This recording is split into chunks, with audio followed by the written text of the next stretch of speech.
Scribbled notes, scribbled notes when I wrote these quotes. If I offend, pardon me, there's more of me to grow. Creative in my process, enjoy the show. The will is different when you recognize the different strokes. Different folks, same goals, we all want the most. So when we reach the top, we can enjoy the toast. The type of bread we get is fresh about the bakery. Told them don't play with me, with or without a degree. Don't question my intensity, bravery. Similar to agencies that want to see you fold. So just pray for me. Yeah, Einstein with my energy. I mean, I actually just like passed basically the anniversary of the podcasting, actually. Congratulations. Yeah, I started like last year, I would say maybe early November. And the idea was that I was on the final stages of making Allegory of the End, of finalizing everything. And I just had this idea of like, man, how phenomenal, how interesting of an idea would it be? Of course, this was with little research. If I had done even 4 minutes of research, I would have found that there were 1,000 things already like it.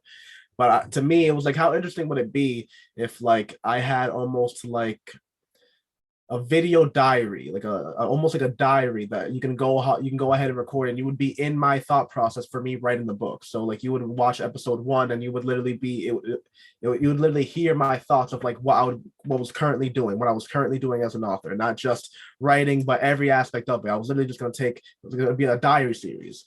And actually, my first episodes were that, I think, for like the first 3 or 4.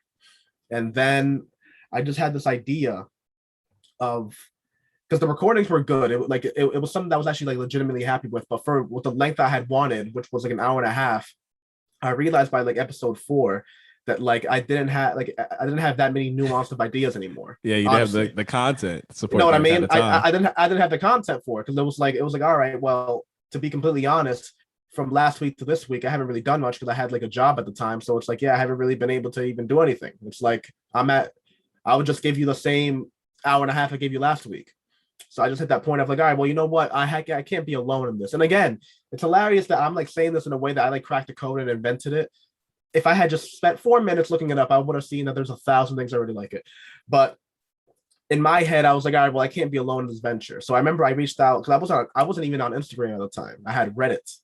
So I reached out to a couple people that had posted, they had just recently dropped a book, hit them with a congratulations, how you doing, chatted them up a little bit. And then I asked them to be on the podcast. And of course, like, I'm sure you get it all the time. And when you reach out to people, it's always like, like, what the hell? Like, why do like almost like no idea, especially last year, like Joe Rogan hadn't been bought out by Spotify yet. Like podcasting was still like, to you, like your grandparents still kind of like, oh, this is kind of weird, right? And I got my first 2 guests, who are actually Nikki Beebe and Sam Animato. I know you've met both of them, and like it's funny how, just thinking back on those names, like I only messaged them on Reddit, and now like I know them. Like I can't say we go to the bar and hang out, but that's like distance location. You know what I mean? Yeah. Like we're friends. Like we've talked hundreds of times since then, and they're like a great resource in this game. And shout out to them, obviously. And just the way that it progressed from there, I really couldn't have like imagined it. It was just one of like, I had thought of recording it simply for my fun, not even anybody else's. And it's actually hilarious, because by the 3rd or 4th guest is when I got my first sponsor. So it was one of those things that was like, oh, you know what? Evidently, I'm like the better path here. Not saying that, what I was doing before was like that, like terrible, but it was just like, it's almost the same thing that I told you when you were on my episode, that like, it was the whole thing about passion. Like I knew I have a lot of passion for what I was talking about, but I realized that like how much more fun it is when there's 2 people talking about it and you're geeking out about it, because the conversation is just like, at a different level. Like people are smiling, and it's not like a gratuitous smile. It's a smile of like, oh my God, yeah, I want to keep talking about this. Like if I didn't have jobs and like a life, we could be here all day.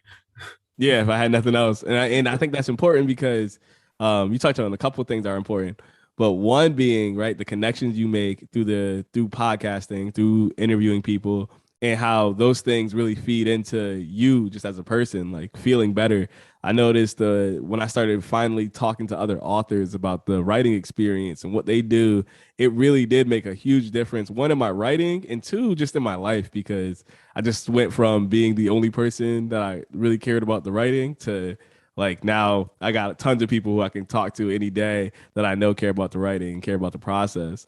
And then I think the other piece sponsorships, which you talked about a little bit briefly, I really started getting onto that wave now, where now I'm trying to get more affiliates with the podcast and starting to do that more to kind of generate revenue, because podcasting is a business. It's also a business. It's a game by itself. So it's like understanding that more. So now I've kind of transitioned the model of what I was doing for podcasting to what I am doing now, where I'm trying to look for active ways to kind of build this business also. And I know a lot of it's based in writing, and the general sense of it is writing, but I'm looking to get bigger guests. I'm looking to bring on more folks and constantly change and grow this whole platform, because there's so many ways to do it. And I know I was like sitting down earlier today and I was thinking about how you had the visual component to your podcast, and you've had it for like ever. Like you've always had the videos and you've been posting them for mad long. And I was like, yo, I should consider getting a video component and doing that, because that's an area where I've just never explored, never even done it. And I have now. And I'm like, this is going to be different. Like this whole season 4 is going to be a very different experience than what it was before. And I think that some of that's a lot of that's attributed to just me seeing you and seeing kind of how you've moved and grew through this process. So I want to say thank you for that, one. But two, it's like authors helping other authors grow. Yeah, I mean, and for any tips out there for people that have their own ideas for podcasting, when the sponsorships do come in, do not sign any bullshit 360 deals. There are a couple websites that you sign on to that website, and then like the company pays you through like some like level of algorithms. Do not do that shit. If you read the actual things that you're signing, what happens is that you can only sign on to their affiliates and nothing more. And more so is that you can't reach out to other affiliates. So it's like you're over there like scratching your head like, wait a minute, the reason I got this affiliate is because I reached out, and now you're telling me to sign this. I can no longer do the same method of generating affiliates than the platform that I'm signing up on. And then what they actually take off is a motherfucker. So like basically what I'm saying is, when it comes down to that route, don't go through a middleman, talk to them straight up. If the company's actually interested in you, message Microsoft. I've had emails with Microsoft, not Bill Gates, obviously, but like with Microsoft. And like, I'll believe me, they're a lot more receptive to things than you believe. So just reach out. It's not going to hurt you. Yeah, I think just talking about that, right? Like being able to reach out. Don't say no to yourself. I've been telling myself that for a long time now. It's like, don't close the door before someone else does. Like you can always reach out. You can always ask. What's the worst that's going to happen? You're going to be in the situation that you're currently in. So I started doing that, and I've seen more and more people be receptive and give feedback and be like, oh yeah, we can work on that, or we can get that done, and we can sponsor this or do whatever. And it's because once you start outreaching, you start to grow your business more. You start to become more serious. I started looking at like getting more equipment. I got new mics and got a new laptop for this whole process, just because it's a piece of the writing, right? The writing is the thing I want to promote, the thing I do for the love.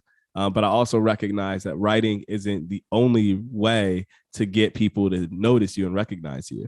You can get found through all these other means, and one is having a platform.